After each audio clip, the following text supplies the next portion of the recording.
Some news out of New York City, a broad daylight execution. A Virginia man now dead after being shot in the head in the Big Apple. The shooting is just one of thousands taking place in the United States over the past few years. Johns Hopkins' most recent report on gun-related deaths, saying in 2020, gun-related deaths was the highest number ever recorded by the CDC. Gun homicides increased by more than 1/3. The article went on to say the analysis revealed that overall firearm-related deaths increased by 15% in 2020 to more than 45,000, the highest number ever recorded by the CDC since it began tracking firearm deaths in 1968. It translates to about 124 individuals on average dying from gun violence every day. Here with their thoughts, the National Vice President of the Fraternal Order of Police, Joe Gamaldi. Also with us, NYPD Detectives Union President Paul DiGiacomo. And Paul's here with us right now. And there's Joe. Great to see you guys today. Thanks so much for coming on. Paul, thank you for coming in studio. We'll start this conversation with you. Tell me about this trend that we've seen in shootings across our nation's largest city and then across the nation as well. Well, you know, I think there's a lot of contributing factors to the gun violence, one being the bail reform that was enacted 2 years ago apparently is not working. And that needs to be fixed immediately. And also, this union has called on the governor to appoint a special prosecutor just to deal with firearm and firearm-related crimes. This worked back in the late 80s and early 90s when we had the influx of narcotics in the streets of New York City, and I think that will work now. And there has to be a mandatory minimum time spent in jail if you're caught with an illegal or use an illegal firearm. Those 3 points will bring violence down in New York City. Yeah, you're mentioning the accountability and also justice being served, quite frankly, a punishment for criminal action, which, you know, might seem so obvious, but it's something that we perhaps are missing in today's day and age. Let me pivot, though, Joe, to you and share with you this headline because this stood out to me. This is according to the National Firearm Data. The NSSF retailer surveys indicate 5.4 million first-time gun buyers in 2021. Joe, tell me about what this tells you about people interested in arming themselves. Why do you think that's the case?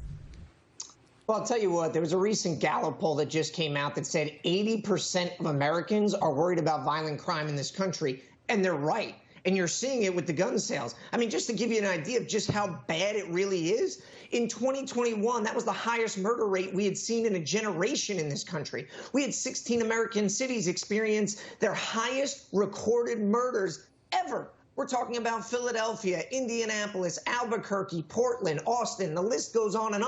And basically what we have to thank for all this is the woke criminal justice system, this revolving door that does not work. And I mean, we have to get back to basics. And we do that by throwing the book at violent repeat felons. I mean, we're having discussions about gun violence and new gun laws. We're not even enforcing the laws we have right now. There are people getting probation for shooting people in the face. I mean, for God's sakes, is it too much to ask the Manhattan DA right now, Alvin Bragg, to grow a spine and throw the book at violent criminals, and maybe we could actually get this violent crime problem under control. And of course, people are looking for their city's leaders, right? The mayors. Where are they in all of this criminal activity?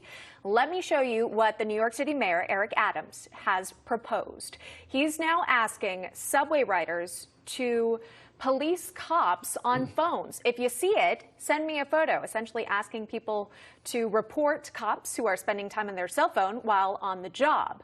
But when you take a look at the NYPD website, you might notice this. The distribution of smartphones to all police officers and tablets to patrol vehicles is fundamentally changing and permanently improving all field work in the New York City Police Department. So, Paul, these officers are using this technology, and now the mayor wants people to report them for doing so? Well, that phone is a lifeline for many police officers and detectives out in the street.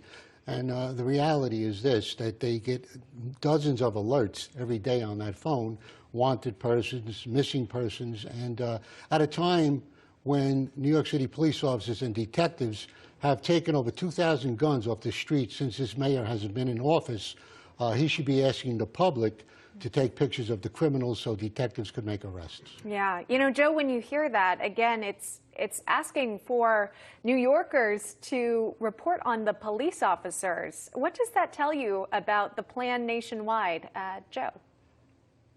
Yeah, well, I don't know what the hell the mayor was thinking when he came up with this idiotic idea. You know, he talks about wanting to build trust between the community and law enforcement, but yet you stick us in a confrontational situation by having them come up and take pictures of officers on department phones that they told these officers that they wanted to carry.